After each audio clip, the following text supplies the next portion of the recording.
We're at 11:04. I'm hoping and expecting folks have made their way into the session for what I believe to be the headline act. If the last session of a show is the headline, as far as I know, at least from the rock and roll days. So welcome to the headline act. Kudos to the Underscore team for putting on just a fantastic event, made up primarily of awesome people, and this ecosystem just continues to amaze me. We have a really fun session today. We are talking about moving up market and selling into the enterprise. The way that we're going to go about this session is really in two parts. We're going to first get into a little bit of fact versus fiction, some polls and some expert perspective with Mike and Jenna, who I will introduce momentarily. And then second, if you've been a part of the Underscore event for the past couple of days, you're very familiar with the discussion rooms. I found them extremely intimate and insightful. So we will have that at about the second half of this session. So two parts. We're leaning into having you, the attendee, participate with polls and with comments, and I'll talk about that in just a moment. So let's meet some of the experts that we have with us today. And so I'll start off with Mike Black, who is the CMO of Profitero. I somewhat embarrassingly say I've known Mike for 25 years. And what's interesting about Mike and his ascension to the CMO seat is Mike is really a marketer's marketer. And in particular, he is evidence of, I think, one of the movements that we see in marketing leadership, which is he's got a content vein to him, and really a product marketing / content marketer that has assumed the seat. So I think that's a trend we see. So Mike, we are thrilled to have you. I've known you back from the newsroom days, from way back when. So why don't you tell us a little bit about Profitero and what you guys are up to?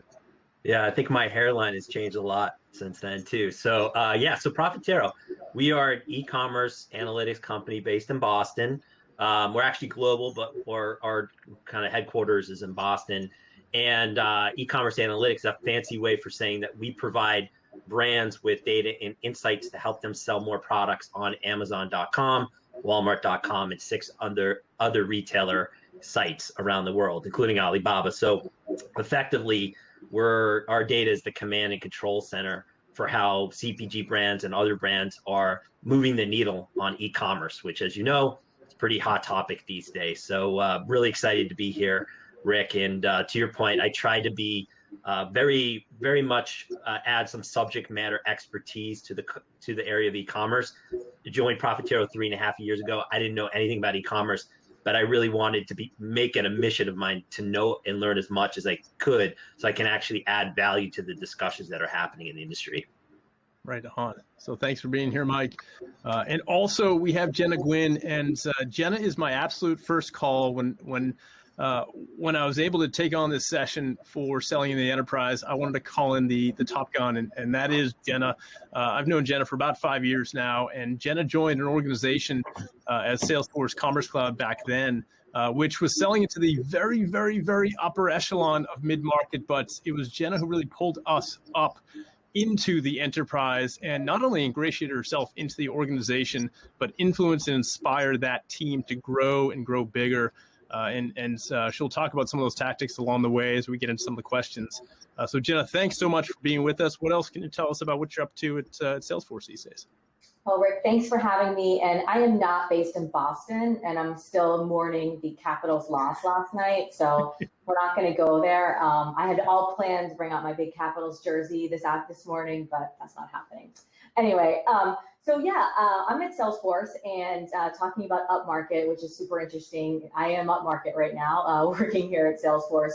But what's interesting is I am actually representing a startup that was a startup at one point called Demandware. And Demandware was a Boston-based company that was acquired by Salesforce. And my responsibility at Salesforce is essentially Commerce Cloud, which was formerly Demandware, and really not only taking commerce across retail, which has seen a tremendous growth over the past year, amazing growth, because I've been in this space for about 25 years, but also taking it into new markets and new enterprise markets. So it's been a really interesting journey, starting off in one industry and then moving outside into other industries that aren't as familiar with commerce, but are now really having to lean in. So looking forward to today's session. Thanks for having me. And yeah, it should be fun. For sure. And just by way of quick introduction, my name is Rick Kenny, the founder and managing director of Leading Lights. We are the insight firm that helps SaaS companies build their own benchmarks, unlock the boardroom, and create a whole bunch of advantage. We're going to have some fun today. I'm going to also try and represent that customer success voice. That's my background. So we've got this kind of fun spectrum of Mike having our marketing voice, Jenna with the sales voice, and I'll take that customer success voice. So this is true go-to-market. We'll weigh in on these polls in a moment. So let's get into the meat of our topic today. So I figured I'd set the stage with two things. First, we use and throw around the term enterprise, and Jenna inspired us to think about, well, we've got to define for at least common working knowledge, what is enterprise in this session. And for each and every one of us, the numbers and employee counts and revenue, those are going to be different. But the one common thread for enterprise is that sophistication, that company requirement of complexity, sophistication, multiple stakeholders. So is our common working definition for today. That's what we're getting at. We're not going to put a circle around a certain employee count or a number or a dollar value of folks that are trading, but rather it is that sophistication that we get into. So here's what we're going to do. We're going to do something called fact versus fiction, which requires you as the audience member to take a side. We're going to throw onto the screen in the form of a poll, a burning issue of something that is something that is well talked about in the go-to-market and enterprise area. And you need to take a side and select either fact or fiction. You'll see a poll momentarily. As you do that, we'll have some discussion from Mike and Jenna in particular. I encourage everybody out there, make use of that chat function along the way. If you've got a question, feel free to add to the Q&A. We're fortunate to have Chris Gardner from Underscore, who's going to kind of point us in the direction of Q&A as that happens as well. So if that sounds good, Mike and Jenna, by head nod, we can launch right in. So let's go to it. So the first fact versus fiction, I'll put the poll on in just a moment. And again, you've got to take a side. It's either you're in or you're out here. Fact versus fiction. When you're selling into the enterprise, the BDRs belong in marketing. So here I am. I'm going to fumble along with opening the poll for everybody. So here we go. And I think that worked. Mike or Jenna, do you see a poll on your screen? There it is. Yeah. Okay. Here we go. We'll compile this one.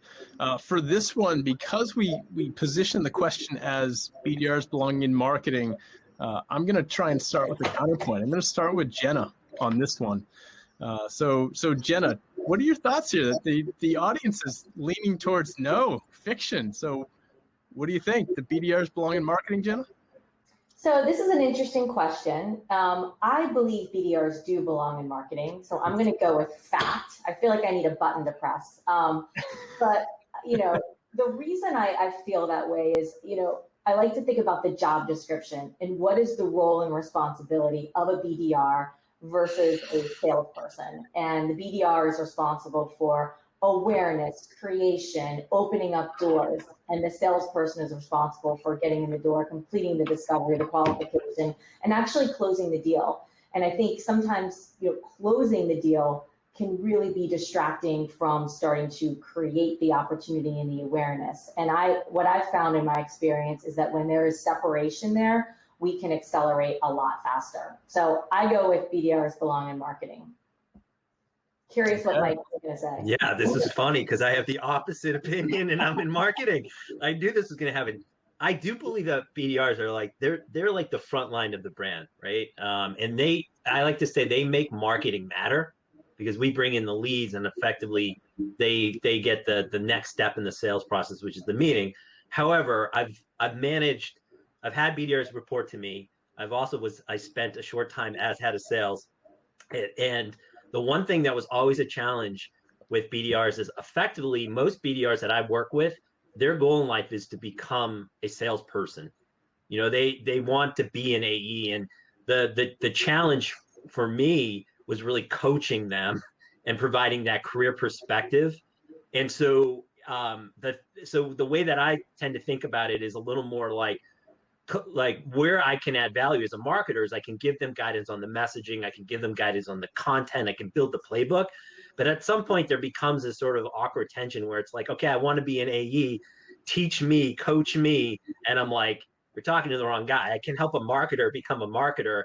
So I think in a perfect world, it would be nice to have it. But I think the way that salespeople build their careers and the way that you attract and retain, that's where it gets a little bit tricky and it has been challenging for me. So I've kind of switched perspective to saying, yeah, they should report to sales. They should be mentored and coached up in that apprentice model, but we need to have a strong, much more just like dotted line collaboration is my perspective.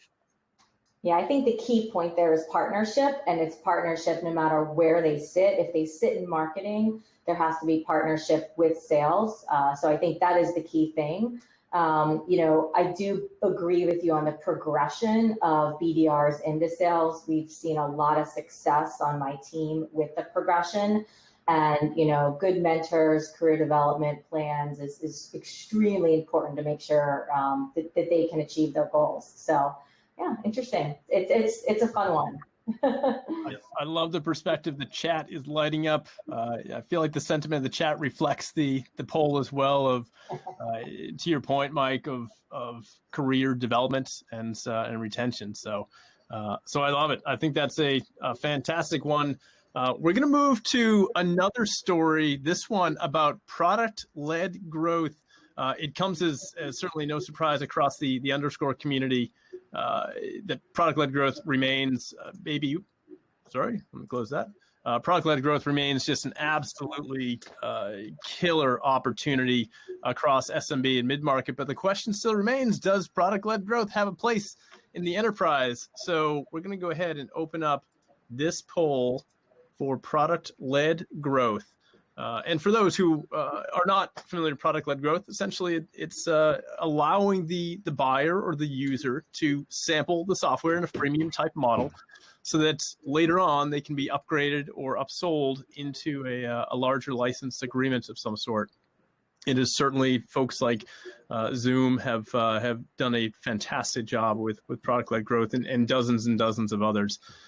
So the poll is starting to come in here, and we're saying product-led growth has no place, and a little bit more split, but we're starting to kind of feel a little bit more like it does have a position. So I'm also going to start with you, Jenna, on this one. So as a sales leader, how do you think about product-led growth, and what do you think about this? So I agree with the audience here. I think you have to be real careful with product-led growth in the enterprise.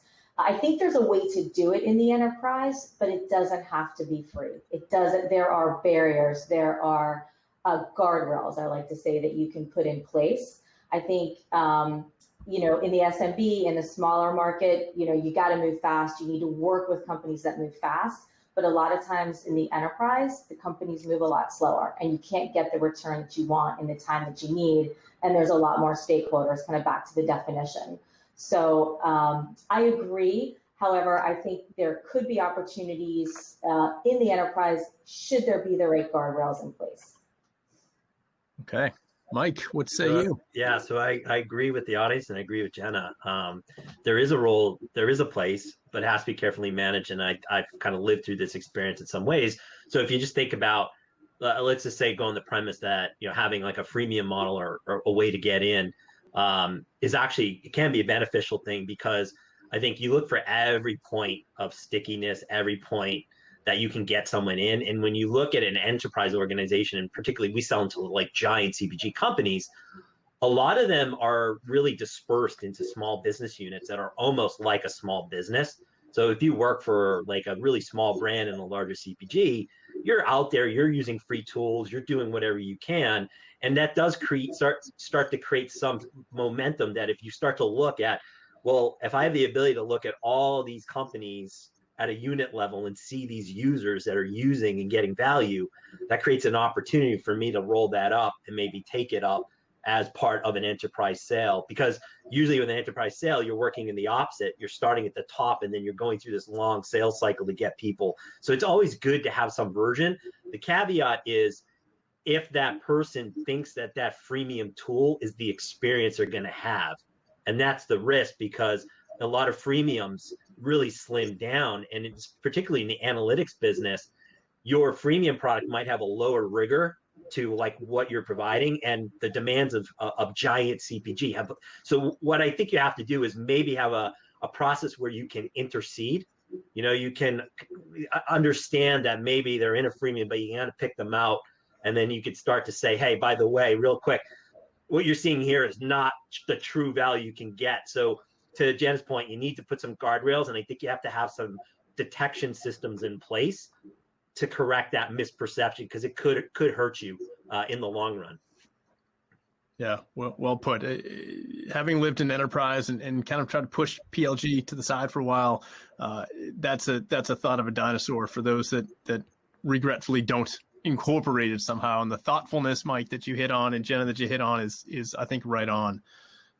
So let's dive in. We're going to jump around now into channel partners and channel partnerships. So in particular, let me get to the poll here. Channel partnerships, they must lead sales cycles, right? So fact or fiction, those channel partners should lead sales cycles.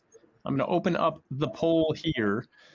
This time, let's start with you, Mike, on channel partners. I mean, I'm always interested to see what Jen is going to say, because I'm talking about sales cycles. I'm out of my, remit. I guess what I would say that it is fiction, because what I see on the enterprise side is the thing that leads sales cycle, at least in our business, is budget and contract end dates. Particularly like in our analytics space and e-commerce, they're often at the enterprise side, you already have an entrenched competitor in place that you're trying to displace. And so what you're always managing is, okay, what is that cycle? Like, when is their contract up? When is their budget open? When is that soft spot? And instead of leading, channel partnerships become a way to displace and disrupt. So it's more about, when I think you get the enterprise, it's more about being an integrator, right? Because these enterprise companies are using multiple solutions. You're not ever going to be the one size fits all. So what you're really trying to do is finding out what other partners they work with, and really trying to show that you can connect with them, you can integrate with them. And it's more of an enabler, and it can be a way in. And so it's kind of, I would say it's not necessarily leading so much as it's effectively supporting your displacement. And that's just the way that I look at enterprise. So often there's somebody already there, versus in the mid-market where you're selling new. Yeah. So I'm going to agree with Mike, and I think the audience does as well. Yeah. Nice split there. I look at it from the customer perspective, and I look at it from the relationship that the sales team can gain with the customer. I think, when we're leading, or the sales team is leading instead of the channel, there is an opportunity for that team to get a great relationship and then continue to foster that relationship. And it's super important that the customer sees value and success, and that you're there along the way, and can also spot new growth opportunities. A lot of times in the enterprise, you may start off in one division, and then there's another division to expand to. So having those relationships, making sure you're front and center, and understanding how they're using the technology, what the future opportunities are, can really help the land and expand inside of the enterprise, which I think is super important, and something that you may lose if you're not leading and your team's not leading that. Yeah, that's great. I just added that, Jen, I think you raised a really great point. Particularly it's a lot, we see it's just a lot of use case expansion. You get in initially with one use case, and sometimes what you find is there's partners working in other use cases. So as you're building the story for other use cases, being able to tether it's kind of like the 1 + 1 = 10, us plus your partner integrated. We just found a lot of success with trying to pull them in once we have identified, this is the value we can add. Let's combine and show them how we can work with what they already have in place. Yeah, I mean, the best salespeople are your customers. And I think if you can have your customer, if you can have that relationship with the customer and then get that customer to speak to another prospect on behalf of your product, that is how you're going to grow. And that's how it's going to grow organically, because people move, they move jobs, they move to new companies.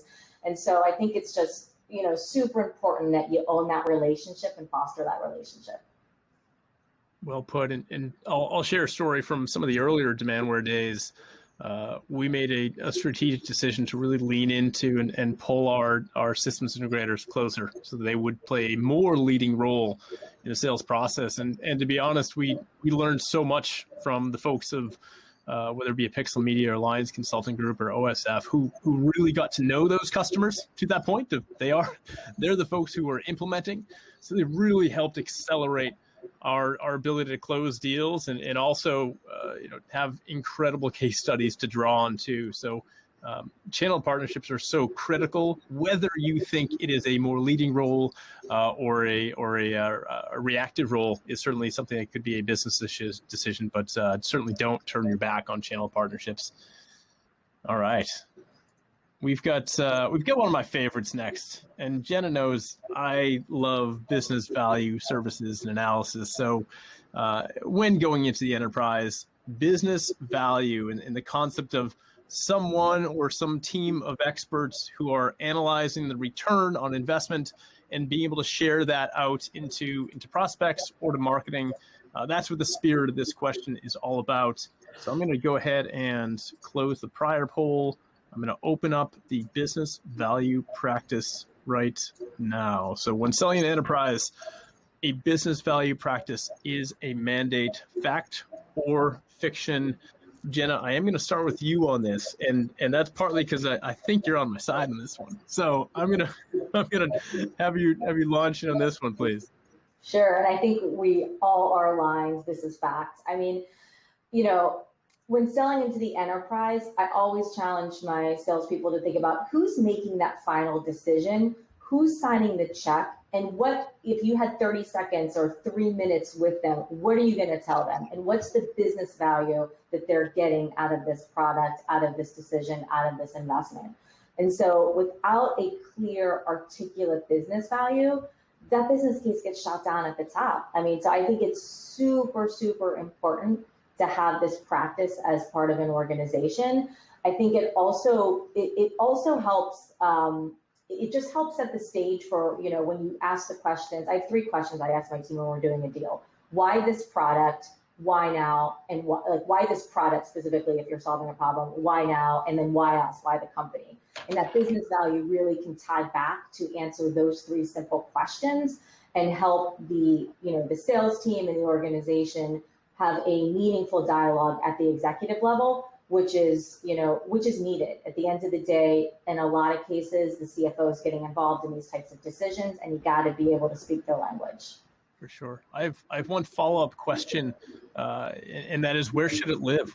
Where should that business value practice live? Is that a sales function? Does it matter? Is it in marketing? Is it elsewhere? What do you think? I mean, I think it is a specialization. So it is, in a lot of cases it's a unique role, because you have to understand the technology and how the technology ties back, but you also got to speak the language of the business. I tend to like to have these resources in sales because they partner with the solution engineers and the sales team. But at the end of the day, I think we could have a little bit of a debate on that, but where it lives, it would be some function in sales, but it is not the salesperson or the solution engineer. It is sort of a hybrid role that is needed in order to really focus in on the business value. Terrific. All right, Mike, what do you think? Business value. So it is fact. I do agree with you. I think exactly what Jenna said. You really need to quantify value. And I also think going into it is probably 2 levels. One is you have to quantify the value, yes, for the higher level, but I think the other aspect often we see with purchasing decisions being made much more at a committee level, because a solution like ours has it really is sort of robust, so that you're going to have different teams, marketing and they're all sort of having much more say. That you have to quantify it at that roll up level, but also at that individual level too, is I think is where it's getting tougher. And I think the hardest part here, the thing where I think a lot of companies fall down, is if you're if you're in a displacement mode, which I often see us in, you've got to show the incremental value versus what they have, right? And I think that's where that also has to happen, because if you're talking to a mid-market company and you're saying, hey, here's the value of analytics, great, that's one thing. But if you're saying, hey, you've got, you recognize you already got these things in some way in theory, you got to really fine tune that. And I think that's where, like to Jenna's point, like you have a specialized team. There's going to be a lot of inputs into that. Product marketing being an input, certainly, because you really need to crack the code on how you're going to show that that's going to be incremental value. And I think that's a tough one. And I find a lot of the business value stuff, it's kind of never breaks. It's hard to go to that next deeper level, but that's the next level you often have to get into in a rip and replace type of market. Yeah, it's also, I like that point. It's dangerous if you start showing 450% ROI in the first month, and prospects can see through very, very quickly.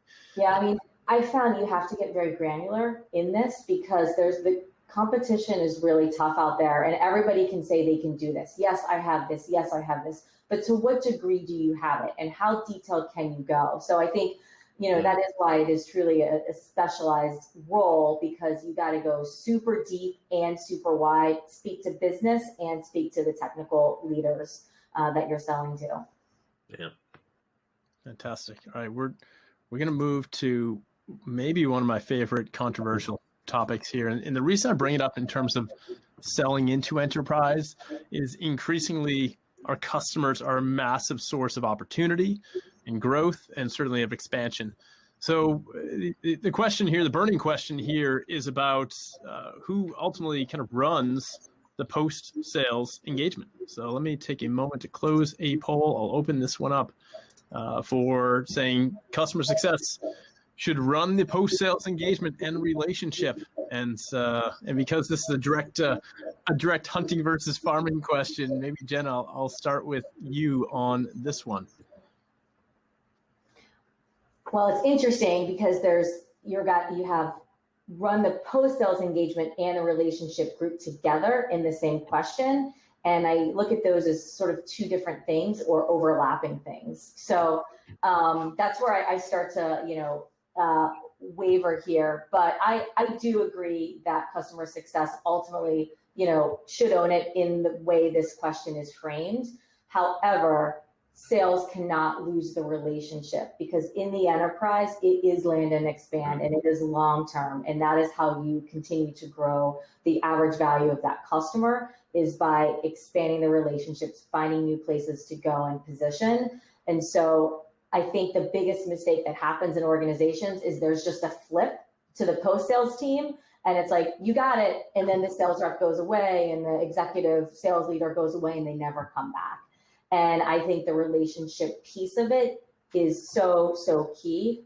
The sales team can't run the post-sales engagement, but they can surely check in. They can set up quarterly business reviews. They can set up certain types of cadences that allow the exposure and the feedback on how the process is going. Mm-hmm. So as far as owning it, I agree with what with 66% of you, but the relationship cannot be lost. And that is something that you have to be real careful about. So that would be, my opinion. And I think you're having an impact on the poll result, because as you've continued on, the fact actually fell and more folks are siding here. So I love the conversation. Mike, why don't you pick it up from there? What's your take on the post-sales engagement? So I think it is a fact, but I think ultimately the buck stops with them, because but it takes a village. So my perspective is like the post-sales engagement and relationship in an enterprise is really multifaceted. It takes the whole organization. And that's something that we've learned, and I'll kind of explain that. One is you ultimately need to get the executive team mapped against the executives on their side. And that's one thing where we've done a lot of Profitero to build like executive sponsorship so that our most strategic enterprise accounts have an executive that is like really moving vertically mapped to maintain that relationship, whereas customer success might be more down at the contract owner user level. So what we've learned is that there's often a difference in communication and perception. So I think it takes the village of the exec team to get behind that. And the other is really the role of customer marketing. And I think when I was kind of coming up in marketing and we talked about ABM, I always thought about ABM as a prospecting thing, but I actually think ABM is almost starts with a customer. If you segment your biggest customers and you say, what can we do? What is marketing going to do special for this? And we've at Profitero developed this notion of the Profitero experience, which is for our top customers, we're going to give them different thought leadership. We're going to customize the experience for them. We're as part of our value add, we're going to take their executives and get them on conferences. And so we've tried to actually have, it's almost like customer success, executive team, and customer marketing are working in conjunction as a village, ultimately to make sure that the customer success team can get that renewal. And to your point, Jenna, that the salespeople that stay on can get that upsell and expansion. So that's my perspective. Yeah, I love the split vote here. We had this debate at Zayas for a very long time, and we made one change that essentially made all the difference for us, and it allowed us to increase our dollar retention rate by 26 points, which is rather substantial. And that change was, not surprisingly, an incentive change. And we changed what had been termed a CSM, a customer success manager, into a GSM, which is a growth success manager. We aligned with certainly the growth objectives of the customer, but also with our internal growth objectives, which was land and expand. And that was maybe the most important thing we had done to increase retention rate, was to incentivize in a sales-like way, in a commission-like way, increasing the average revenue per unit, done either through increased consumption, but in particular for new products. And we started to have those GSMs knowing that the products and believing that the products aligned to customer goals, which is certainly important here. But that's what helped us get that expansion in. It also allowed for a lot more stories for sales to go tell in the prospecting moment, and had a really nice opportunity to have advocates on both sides in sales and customer success of driving the business forward. So I, as a former customer success leader, will say absolute fact here, with the caveat that you can't just expect it's going to happen. You've got to incent it. You've got to make real change. Because otherwise, then sales should be in with customers to help drive big product expansion opportunities. Yeah, I think, Rick, the other thing I'll just add here, you think about the first question with BDR. Where does the BDR fit? You think about who owns the customer relationship. At the end of the day, you may make different decisions based on the product that you're selling or the stage of your company. But if there is not clear collaboration at all of these levels, there will be a breakdown. So it is so important to figure out some type of incentive structure with customer success and sales, and potentially, BDR and marketing, because everybody is Mike said, needs to work together. It takes a village. And so while we have these, silos of organizational structure and reporting, you got to have that layer where, at all levels, there's connectivity and collaboration to be successful. It really is the case. It may seem simple, but you nailed it. So we're going to move on to another component of go-to-market leadership, and that's domain expertise. Mike, you hit on this a little bit before in terms of coming into an organization and feeling compelled to increase your domain authority. So maybe I'll start with you here, and I'll open the poll momentarily here and publish it. But when selling the enterprise, you've got to have domain expertise in those go-to-market leadership roles. What say you? I'll put it to you, Mike. Oh, I was just looking for the poll first. There we go. Oh, there you go. Yep. Yeah. So yes, it is fiction. I think good go-to-market core competencies is strategy. You need to be a strategist. The second is you have to be able to execute with tenacity and then speed, right? Like I think it's so important, especially in a startup, that you need people that are strategic but also executors. And then and also naturally someone who can build strong relationships. So essentially, fundamentals, IQ, EQ, and AQ, like adversity quotient. That's just the core of anybody's going to be good. If you have those things, you can learn domain expertise, because you've got someone that is hungry and they can learn quickly. They know how to get smarter. They know how to educate themselves. So and that's kind of the role that I found myself in. Was when I joined Profitero, I knew how to absorb information. I know how to learn. I know how to synthesize, and then I was able to pick that up. Now, if you hire someone with a go-to-market domain competency, one of the things that they could easily fall into is they might just be like they may not be able to parse out what's important from what isn't. They might not be commercially minded. And I've seen that, where you try to put those people in the role and they're struggling to kind of execute and move strategy, because strategy is about saying no. And when you're a domain expert, you just want to say yes to everything. Sometimes I'm a content guy, so I like to say yes to everything. But you realize that you can only do so much. So I think it's so much more important to have someone that has that discipline layer, and then you can always teach them versus the other, which might not be in their personality DNA. All Okay. right. There's a lot of facts here. Jenna, what do you think here? Domain expertise. I agree with Mike 100%. I think it comes down to the characteristics of the leader and curiosity, communication, collaboration, managing complexity. What it takes to be a good leader, you have to have those characteristics. And without those characteristics, you may not be the best in your domain, but you're going to miss things. Or as Mike said, you're going to be the yes person or want to, make it all work. But you got to be able to have the characteristics in order to have, a great leader. It'd be nice if you can have both. That's, you hit the jackpot if you find that person. But I really think the characteristics are super important.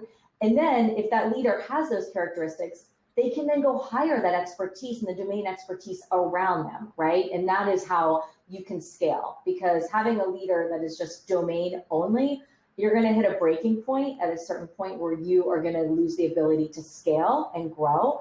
But if you have the right leader who brings in the domain expertise around them, your ability to scale at a fast pace is going to be off the charts in comparison, in my opinion.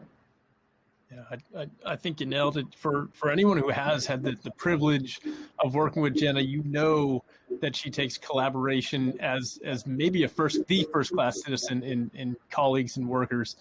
And I think part of what you've done so well over the years, if you pulled in the domain expertise where it's needed and really mandated collaboration, I think you hit it right on. As long as it's represented, the leader might not need to carry it directly. I think that's a great point. All right, our final poll question before we're able to get off into a more intimate setting, and you can factor fiction yourself inside of there as well, is about incentives and commissions. The enterprise are bigger opportunities in most cases. So the question here, and I need to set up the poll really quickly here, is about those incentives. Do they need to be different in the enterprise? So factor fiction, you have to develop different incentives and commissions inside of the enterprise. Jenna, I'm going to start with you since you own this, right? Oh, compensation. Yeah, the only thing you need to remember today is compensation drives behavior. We recently did a 2x, spiff, and honestly, it's amazing where things come. You're like, wow, I didn't even know you were working on this. So compensation drives behavior is the fact. And I think everybody here agrees that you definitely need different incentives. Look, I mean, you got to take a look at the deal sizes that you're selling into, down market versus up market, or, mid market versus enterprise. You got to take a look at the deal cycle, how long it's going to take, what's required. I've been in positions where I've had products that have taken 3 years to sell, right? So you maybe need to look at the amount of time, your incentive plan. Is it a 1 year? Is it a 2 year? What type of plans are you having? But I think, it depends. You have to really look at the product, look at your market, and develop the incentives and commission plans that align to that, in my opinion. Hey, I like the comment Chris made here too. Compensation drives behavior. Yeah. Plus one to that all around. So Mike, why don't you pick that up from there?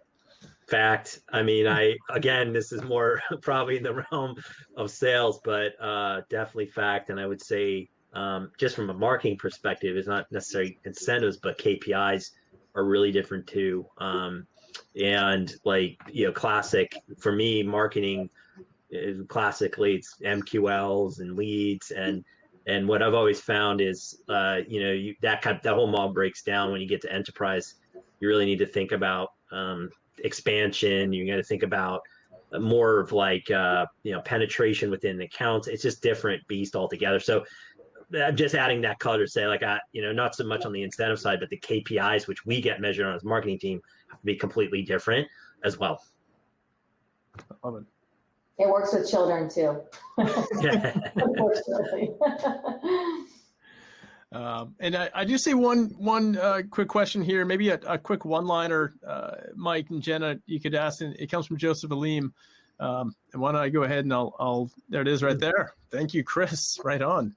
A lot of startups begin with SMBs to get some initial traction, but they want to get to the enterprise. What are some of those signs or indicators that a company should see, or milestones even, to start pursuing enterprise customers? So maybe a quick one-liner so we can get ourselves into networking rooms. Mike first, then Jenna.